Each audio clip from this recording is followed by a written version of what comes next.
What's up? Hey, hello, everyone. Wow, so today we are back going to be talking about Survivor South Africa Season 8 Immunity Island Episode 7, right before the merge. And this is a very exciting week because we have new Survivor South Africa. Tomorrow, Survivor Australia starts. Big Brother US just started. So much reality TV to watch. So, my name is Rachel. I'm Alyssa, and even though there might be a lot of reality TV to watch, is there a lot of good reality TV? Remains to be seen. I feel like this episode of Survivor South Africa, we've been complaining about the editing, I think basically from episode 1. But that was like one of the worst parts of this episode. I feel like in literally the first 3 minutes, you could tell who was getting voted out because she had not appeared like basically at all in any of the other episodes. And as soon as they said her name and then started talking about how like bad she was, I was like, well, she's going home. So 100%. Like, it was such a dead giveaway because you can't have someone who has zero screen time throughout the entire season and then they spike right on their boot episode. At least make it a little bit concealed and give them some screen time, like one episode before they're about to get voted out. So it's like, oh, what reason would Keon get for starting to get a lot of screen time this week unless it's her boot episode, which just made it so obvious. I was like, is this like Monica Padilla getting voted out in Second Chance, where she had like zero screen time until it was her boot episode pre-merge? So I just really dislike that editing. It's like, there's no mystery. You're not voting out Santoni. She's had a lot of screen time, but I wouldn't put it past them because it seems like a lot of the big characters have been getting voted out, but it was so obvious. yeah, and Rachel and I were talking earlier about how another like a big flaw in the Survivor South Africa editing is I feel like we don't know any of these people like as people. One of the things that they had for their reward was they got to see like videos of their loved ones, and as all of their loved ones were coming up on screen, I was like, I have literally not heard about a single one of these people before, and I feel like they have such a problem in the edit with showing these people as like humans. And I feel like that's part of the reason why I can't really root for anyone right now. Like, I feel like most of them, we don't know anything about them as people or even really as strategists. It seems like every episode we just reset and we don't learn anything new about anyone. Yeah, I really wish we would get some like confessionals of people talking, maybe about their upbringing, about their job, about their life, because like you were saying, we really don't know much about these people's lives outside of Survivor. And I really do feel like your life and certain aspects of your life outside of the show can really impact how you play the game inside of the show and like your strategy and how you form relationships and connections and things like that. So it's very game body because we don't really know much about them. So it really does feel like, okay, these people are just chess pieces on the board. This person gets voted out because of this one very simple reason. But in reality, there's probably a lot of reasons, which we get, the edit can't show everything over a 72-hour time span in a 55-minute episode for Survivor South Africa. Makes sense. But it's like, if you didn't watch any like exit interviews that people do or the preseason interviews that RHAP did, you would really not know many of these characters. And it's like in the preseason interviews that RHAP did, a lot of these people shared really, really personal things about themselves, stories, what things that has happened in their lives that would make them good for Survivor or bad for Survivor, things like that. And I just wish maybe like in confessionals, we would get a glimmer of that kind of background information of these people. Yeah, like I get that not everyone can have like a whole sweeping moment about like their whole life story, but I feel like we should be able to get at least a little nugget of something from everyone. And I feel like that's something that Survivor US does really well, where they kind of tie the person's personal story into like their Survivor story. And I feel like part of that might be like the themed seasons in US Survivor kind of make it easier to bring in like a person's job or their background or whatever. Because like in Heroes, Healers, Hustlers, all of the heroes, you knew their jobs because they're like, I'm a firefighter and I'm a hero or whatever. And so I feel like that's a good place to jump off from. And so even though I like the randomly selected seasons more because I feel like then the people aren't like slaves to a theme, at least with a theme you kind of have a place to start with like connecting to someone. Yeah, so another thing with the edit, I guess it was just, I don't know, sort of annoying. It's like, why watch the entire episode when Kion is getting her first confessional ever about game talk, and it's not like, oh yeah, last week she got screen time, but she was literally talking about eating the bugs at tribal council. It's like, that is not game related information. So it's when you see her getting a confessional about actual game stuff and like feeling secluded from the tribe, her closest person, Dino, as of right now, it's like her tribe mate that she's been with has just got voted out. She's obviously on the bottom and probably the next boot. Like, Yeah, it just I felt bad for her because I feel like she could have had an interesting story because like she was kind of on the chopping block the first episode and she's been on the outs since then, and I feel like there could have been a way to like make her an underdog story while still like keeping in line with everything else they've been doing, but they just didn't do that. And I feel like sometimes I feel like we get the same thing repetitively over and over and over. Like I feel like we saw Santony say "I trust you" like 18 times in this episode. And it's like I would rather see something like of substance than have the same information repeated in like 5 different ways. alas, it's a sad day over here. But we start this episode off with Rainier and Chappies. We saw a little bit of this in the preview from last week, and I think it's smart of Rainier. You want to keep around the other, quote, like big, strong, physical men in the camp, so he's not the most obvious like person to vote out come the merge. Chappies is obviously someone who's very tall, very buff. People see him as athletic versus like other men. Sean is not really seen as like super buff, maybe because he's like shorter, maybe. I'm like, I don't know, but Chappies just really, really stands out as someone who's very physical because he is taller and like he just very stands out as that. Yeah, and I feel like we're going to talk about this later, but with the merge approaching, I feel like that's going to be a worse problem for him that he stands out as a physical threat. Yeah, and so Rainier totally clocks Chappies.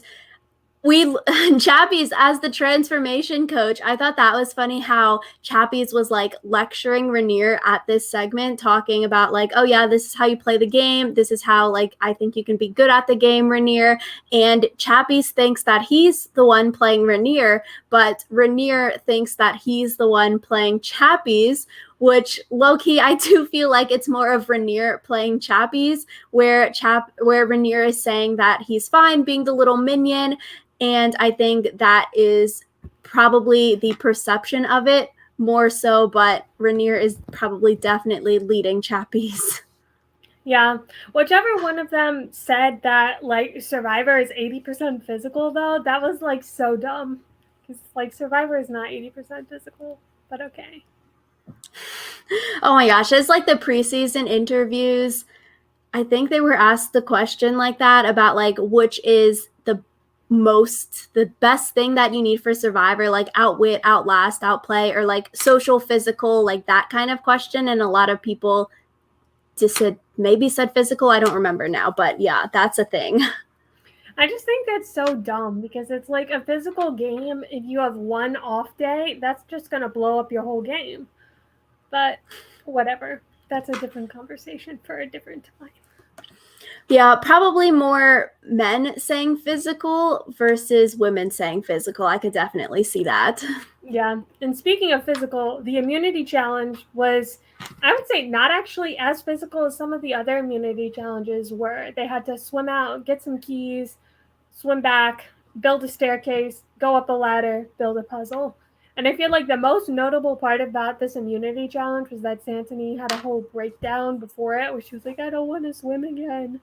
So I felt bad. Like, she was crying. She was scared of the swim because in last week, like we were talking about, numerous people had trouble swimming. We hear Santony recount again that she like literally thought that she was going to drown out there, which also brings up the question that we talked about last week. Like, where is production? You know, they have a ton of medics, editor, filmer people right off at the edge watching. And so none of them are going to step in when numerous people are clearly struggling with the current of that water, with the swim. They all haven't really eaten anything. Like, why was Chappies the one saving everyone last week? I think hearing these recounts again of how much like Santony is like scarred from this swim last time to not be able to potentially swim this time, it's really astounding, I think. that's like worrisome level of like, you should have stepped in. So this time, instead of Chappies helping Santony along, we see that Santony is surprised that one of her nemesis, or nemesis, such an odd word, one of her nemesis in Warda swam beside her and helped her out that whole time. And so she felt better about Warda after that. And I was like, oh, wow. Santony keeps her like dislike towards people quiet versus Warda is very vocal about who she dislikes every single episode. Yeah, and I feel like it's one of those things where like Santony was, I feel like she almost cried again talking about how awesome Warda was. And I was like, how can you say that about someone that you claim to like hate? But whatever, maybe this will be a way they can build a bridge towards each other. A fake nemesis, because I do feel like the bond that Warda and Santony potentially made with this swim, and like Warda helping Santony along with the swim, sort of helped to influence the vote a little bit at the end of the episode, because that they created that bond versus previously like Warda didn't really like Santony either, and like Santony was on Warda's hit list. So for them to not flip on her this episode could potentially be attributed maybe a little bit to that swim and the bond that they made. And maybe they're thinking Santony might owe us one later because we didn't vote her out this episode, but we can definitely get a little bit into that. I do wonder if you were Rhaenyra's tribe. So if you were the Orange tribe, you walk into this challenge, Nico is like, come on in for the other tribe. You get to see who was voted out. You see Dino was voted out. And so in Rhaenyra's tribe, they have the easy majority. It's 5 of their OG members, and then you have the 2 on the outside with Chappies and Anesu. Does it go through their head to potentially throw the challenge? I would personally say no. Like, maybe it goes through your head, but the ultimate answer would be no. It's too risky because on your tribe, you know, Anesu has been sent to Immunity Island once already. She's probably a person on the bottom that you would vote out easily with your majority, but the other tribe could send her to Immunity Island. Then who are you voting out? Chappies? Yeah, but Rhaenyra wants to keep Chappies, so it becomes a little bit risky. So I do wonder, do you think it went through their heads? I don't know. Like, it seems really weird to me that even as they were walking in and Kian was like, help me, they still decided to send Smash to Immunity Island. Like, it honestly seemed to me like they just didn't care about Kian enough to like try and save her. And if you know that you're going to get to send one person to Immunity Island and you don't really care about the other person, maybe it doesn't cross your mind to throw the challenge. Maybe you just write Kian off as a loss and keep going.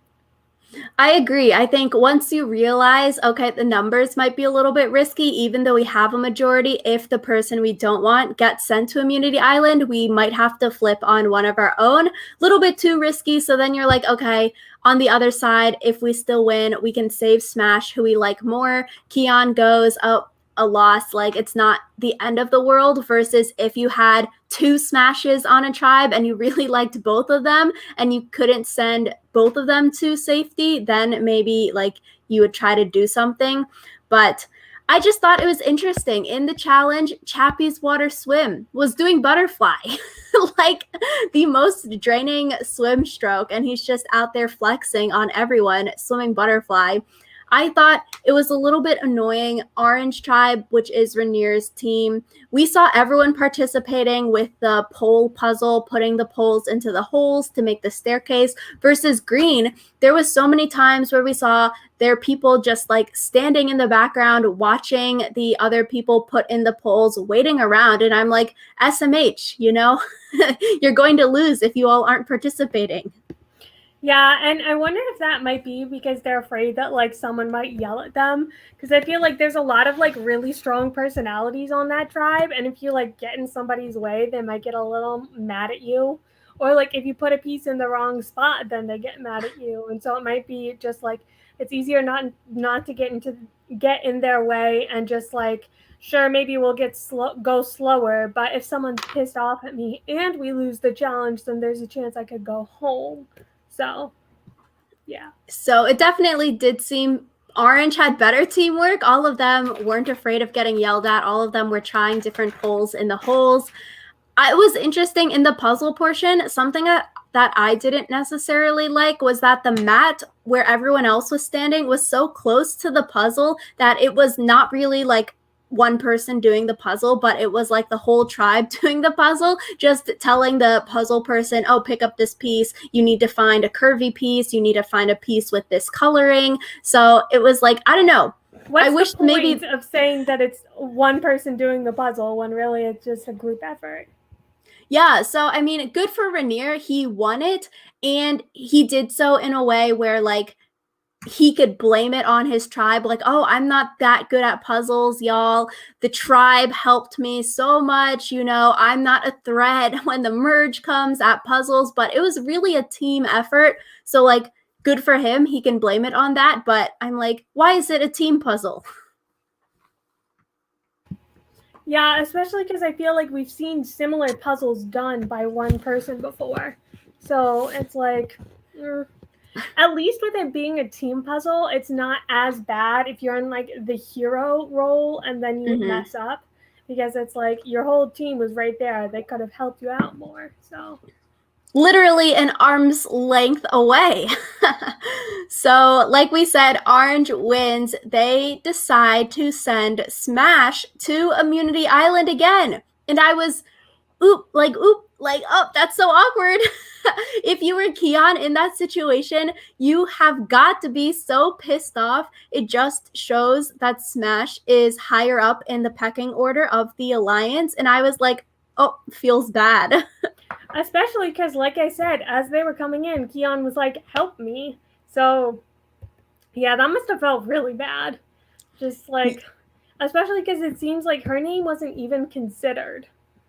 So It was like, yeah, like it was the caption was like, oh, indistinct whispering, and like you hear, oh, maybe we should send Keon because we sent Smash last week, and then someone probably shut it down and they're like, nope, we're sending Smash again, which honestly it was probably Rainier trying to just save Smash because he's a main person in their alliance versus Keon isn't as high in the pecking order. And so I do feel like it's smart of the Orange Tribe to realize, oh, if we send Keon, it would be fair, it would be equal. That would be nice of us to do. But if we did send her, Smash is probably 100% going home. They don't know if he won something last week. They don't know if he has an idol. Better be safe than sorry. We can't really care about your feelings at this moment, but we're going to send Smash a second time in a row. Feels so bad, but I do like the cutthroatedness of it. Like they wouldn't just send Keon because they wanted to be nice or fair, but let's break some hearts here. yeah, I just feel like one thing that annoys me is that Smash has been to, I think, 7 tribal councils now, and he hasn't had a vote at 3 of them. And so I feel like if he does make it to like the final 3, it's going to be a really rough road for him to be able to say, like, oh, I did stuff in the game.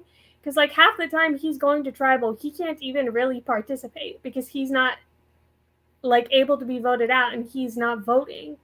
So I feel like That's a whole thing. And then also, I felt like it was kind of unfair because he didn't have to play a game this time. He got the reward and he got three like very easy clues to vote steal.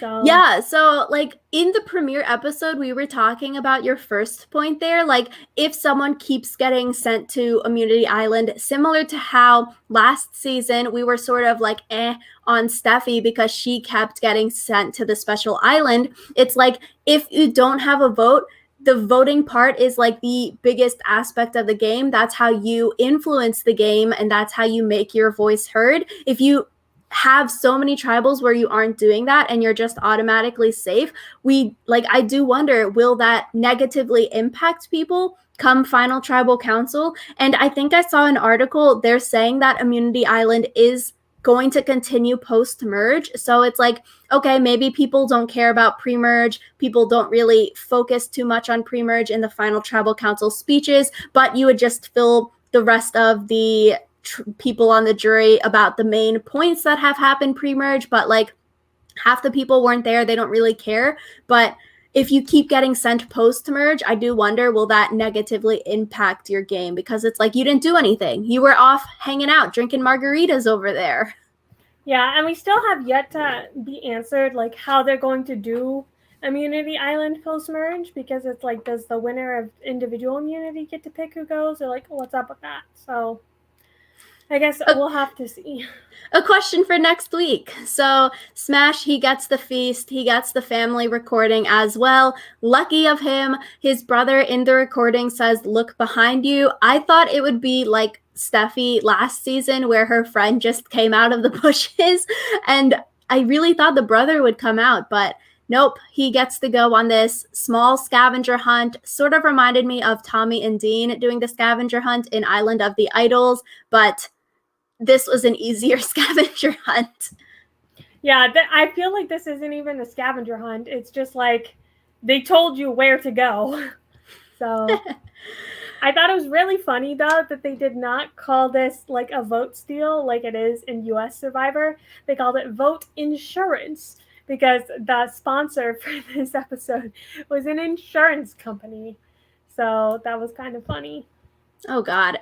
I also thought it was funny where Smash at the beginning of the episode, he lied when he said he actually got an extra vote last week when he went to Immunity Island, but we know as the viewer, he lost. He doesn't have an extra vote. And so at the beginning of the episode, he's lying, saying he does have one. And then this week, he actually does get some kind of advantage, very similar to an extra vote, but it's more like a Stephen Fishback steal a vote advantage. So I do wonder, because he told people and lied about getting some kind of advantage last week and people know that he went again, if people were trying to target him or vote him out, he does have a good safety net. He has a ton of people in his alliance, so I don't really think it will impact him. But maybe later down the line, people would be like, yo, you didn't play that extra vote yet.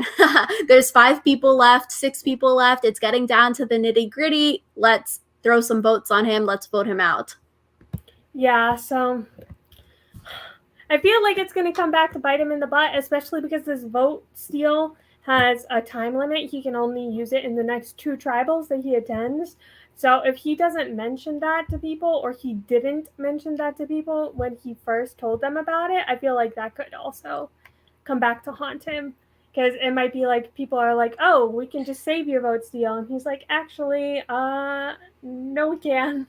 So yeah, I do wonder, like, if he has to use it next time, it's like the first vote of the merge kind of thing, and you're going to pull out something. But I think technically Smash had no vote last week. He has no vote this week, and then doesn't he have no vote again next week because he lost the first island advantage game? So it's like, even if he does use it next week, it's not, he doesn't really get 2 votes. He just gets the 1 vote. Like he was saying, it would cancel out his no vote.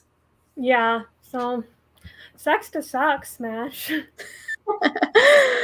He's just never going to vote ever. Even when he's at tribal council, it just gets canceled out. But I thought this Immunity Island segment was fun. Like Alyssa and I were talking about at the beginning of this podcast, I really feel like we don't know anything about many of these people. Smash is one of them. I feel like in previous episodes, either he doesn't get screen time or it seems like he's very reserved. So it was cool to see him open up when his family was on the screen and him being so excited that he found all of these advantages and he got the feast and everything. So I thought this was a cute segment and we got to learn more about him.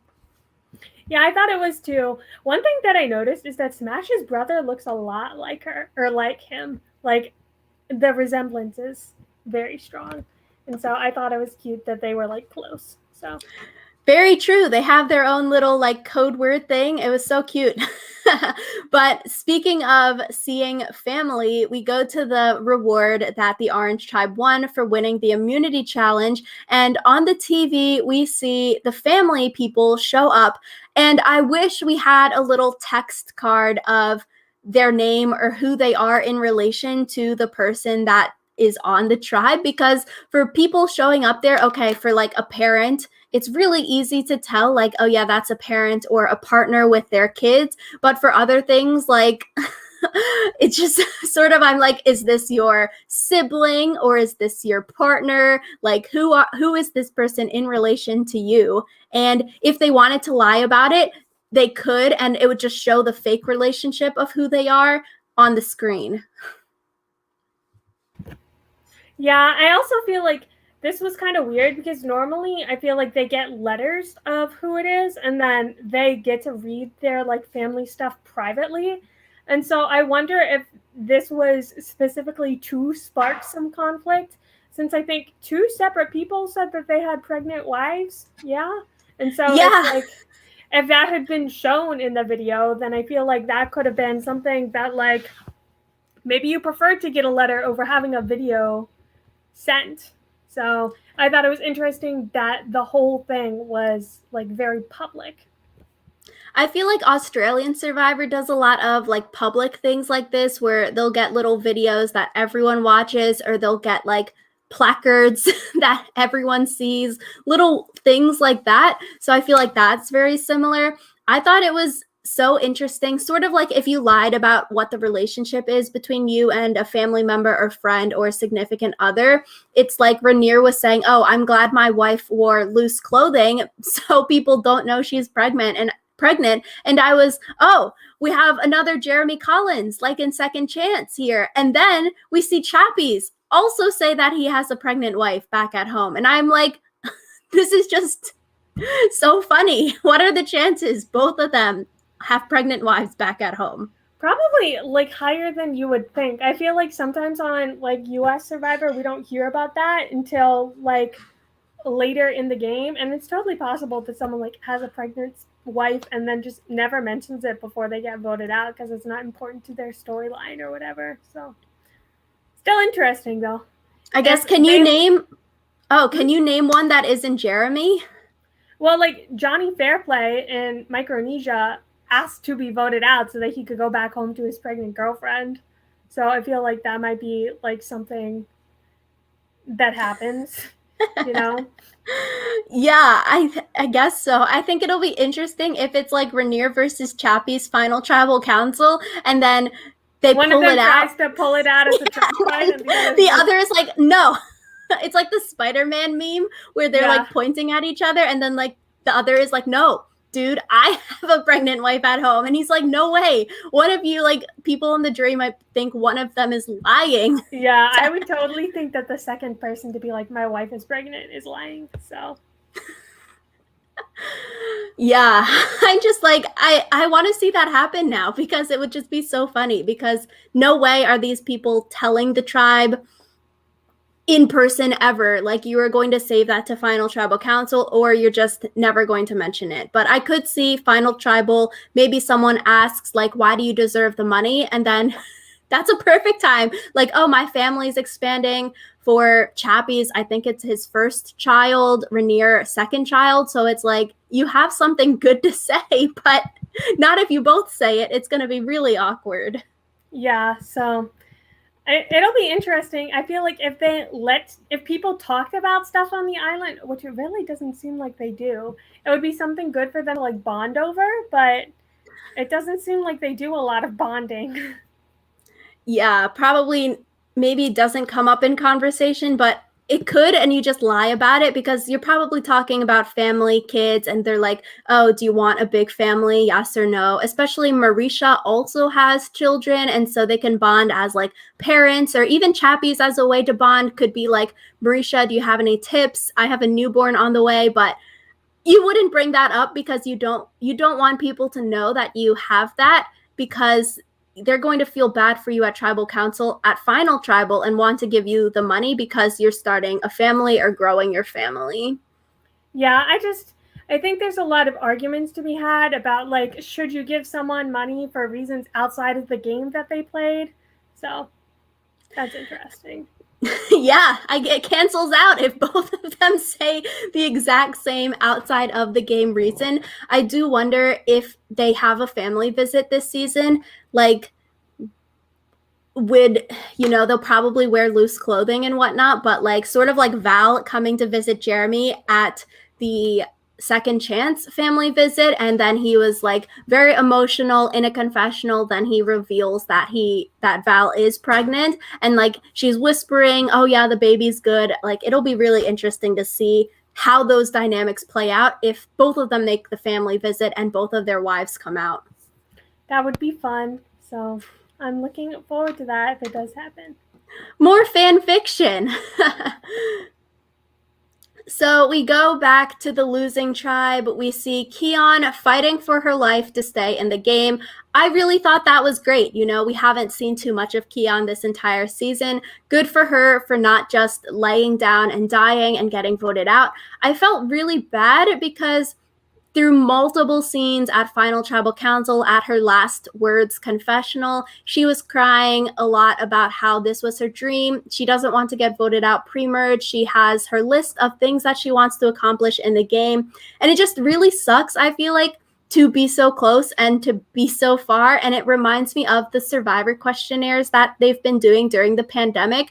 And one of the people that did it said like they actually in Survivor didn't really like Survivor because once they were voted out, they realized that crushing feeling that they felt when they were voted out, they contributed to that for everyone else who was voted out in the season prior. And it's like such a hard thing to deal with. Like, yes, you're progressing your game, but once you get voted out, you realize you crushed all these people's dreams and you feel the same hurt that they felt.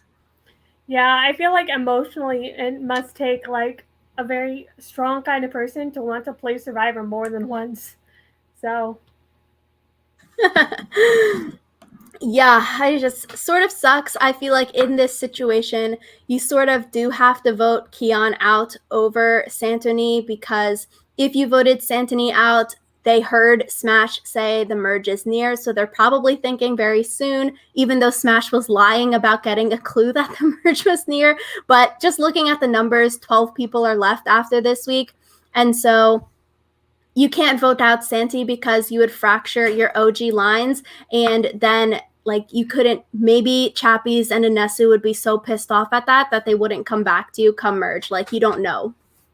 yeah, that it's like there never really was a valid option other than Kion, which I feel like is kind of why this episode wasn't very interesting, because a lot of Survivor I feel like is interesting because the vote out is like interesting. And I feel like even if there was no valid option other than Kion, the editors maybe should have tried to make up a valid option other than Kion, or at least make Santoni seem like not just Kion frantically scrambling for something. And maybe it was like that straight edged at the actual camp when it happened. Like maybe you can't edit in a way that makes it so someone was a second option, because there's literally no wavering back and forth. And Kion realizes that. And so it's still good that she didn't just sit there and accept her fate, but she still tried, even though the outlook was grim. I thought it was sort of annoying, Warda just constantly mentioning in the episode how she needs to destabilize Chappies. Chappies is in power on the other tribe, and Chappies is the reason that Smash keeps getting sent to Immunity Island. I'm like, same thing we talked about last week. Warda, you gotta chill.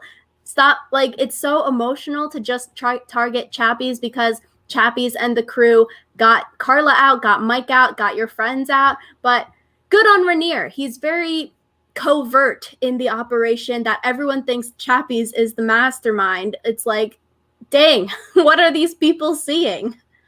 Yeah. I feel like the one good thing about like Kion fighting is that I feel like she got in a couple of good punches at Smash during the Tribal Council. Like I feel like half of Tribal Council was just people shitting on Smash, which was kind of fun. I wrote in my notes, I was like, why is Warda fighting with Smash again? They were fighting last time at Tribal Council. You can't even vote for Smash to go home because he has the necklace. So, like, stop fighting in front of everyone. You know the merge is coming up. Fake it. Like, Kion fighting, okay, it makes sense. But I feel like she should be fighting with Santoni if she really wanted to try something. But it does seem like the vote was so locked in place that it didn't really matter if you tried to throw Santoni under the bus as a last-ditch effort at Tribal Council, like Kion was probably going home. But Warda, don't fight with Smash at Tribal. Like, you're never going to be able to work with him. Yeah, I think Warda is a very emotional player. Like she plays by what she feels. As we can see with this whole like vendetta against people who voted out Carla. And so I feel like that might be part of the reason why she's like picking a fight with Smash. And I feel like one of the things Kion during her whatever they call it while they're voting, it seemed like she didn't even really want to vote out Santoni. She just thought that Santoni might be the person who she could convince other people to vote out. So yeah, writing like the Santoni Sunshine thing. It's like in the exit interview she did with Thursday Night Outcast, like it seems like she was happy with her exit because it was an exit filled with love and she wasn't blindsided. So it's like she obviously knew that she was like going home. And so she just had to vote for someone because you can't just go up there and like vote for yourself or vote for no one. So it's a love vote that she threw on Santoni. yeah.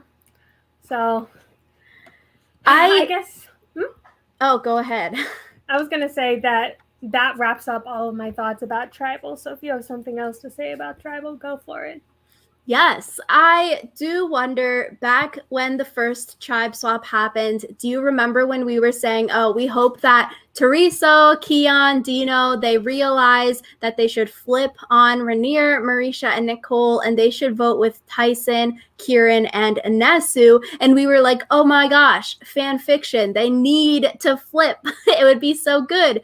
And I do wonder, maybe it's because that first tribe swap tribe, they didn't go to tribal council. They only went to that one tribal council before they tribe swapped again. And they voted Teresa out at that tribal. Maybe if they went to more, people would have more likely flipped and things could have happened there. But I do wonder if they went to more tribals, if Dino and Kion and Teresa did flip to the Tyson, Anesu, Kieran group, how things could have played out differently for them. Yeah, and I would have liked that version better, I think. I feel like I don't really like a lot of the players left in the game. But then again, I feel like with that editing problem we were talking about earlier, I feel like I don't really like anyone. So we don't know anything about them to make us like feel invested or to like them, to not want them to get voted out or to care if they get voted out. I think from our outside point of view, you know, we can see that those three were potentially on the bottom of the Rainier alliance. Like Dino could have been a first boot if he didn't have that necklace. Kion was almost going to be the first boot also. It's like, I don't know. If you're going to be the first boot on your OG tribe, maybe you feel like inclined to work with them. You've been with them longer, you've bonded with them more, you've spent more time with them, so you stick with them. But it's like you were going to be voted out first. Do you not see maybe like you're not at the top of the pecking order? But I do think like not getting sent to Immunity Island twice and Smash getting sent probably cemented that. And so maybe Kion, if she did make the merge, would have flipped because she's been like hated on by her old tribe. So I do wonder, like, if you kept Kion here, she maybe would have flipped with you all, like the Tyson crew, and it could have been a number for you. yeah, so I guess it is what it is now, but it would have been interesting if people had done something different. Which sort of sucks because I do feel like we've seen a lot of people sticking with their OG tribe lines, like Rainier's group, it's all OGs. The Tyson Kieran group, it's all their OG people. And so I don't know, it seems everyone is staying OG strong, which sort of sucks because going into the merge, Mike, Carla, Paul all got voted out and they were OGs with the Tyson group. And so it's not boding well, but what are your thoughts for the merge? I feel like with the merge, it just seems like everything that's going to happen is going to be really obvious. Like, people have pretty much drawn lines in the sand, and it seems like it's going to be a straight pagonging because a lot of people seem very uninterested in looking outside of their current group. So, Alyssa, I wrote that in my notes too. I said it could be a pagonging. And I do worry because Rainier, Nicole, Marisha, Amy, Smash, that's a fivesome. Amy said that fivesome group last week. So Sean is with them. So it's a sixsome. Maybe Sean flips, but probably not kind of thing. Santoni doesn't fully trust the Tyson Kieran group. She mentioned that 10 million times this episode.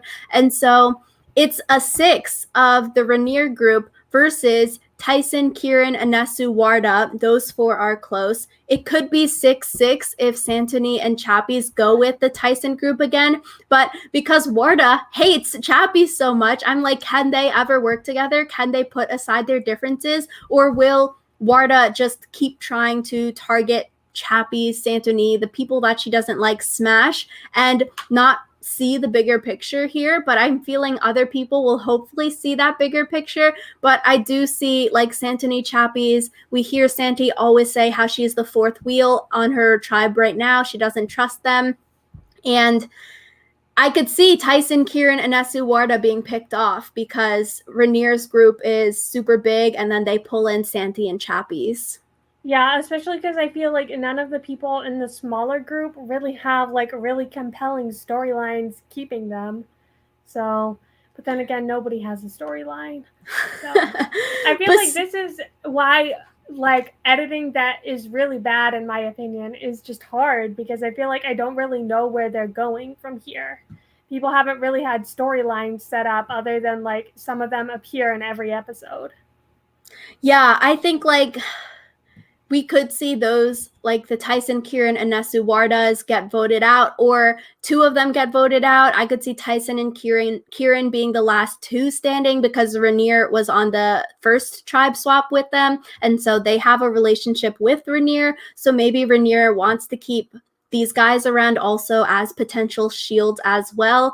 But I could see Warda being literally the merge boot next week. Like, I think that could potentially help the Tyson, Kieran, Anesu group because Warda is the person that is blocking them from gaining numbers because she hates Smash. So Rainier and them won't work with her or them because like Smash and her aren't going to work together. She dislikes Chappies, so Chappies and Santi aren't going to work with the Tyson crew because Warda is with them. Like, you got to get rid of her so then it opens more things up, I think.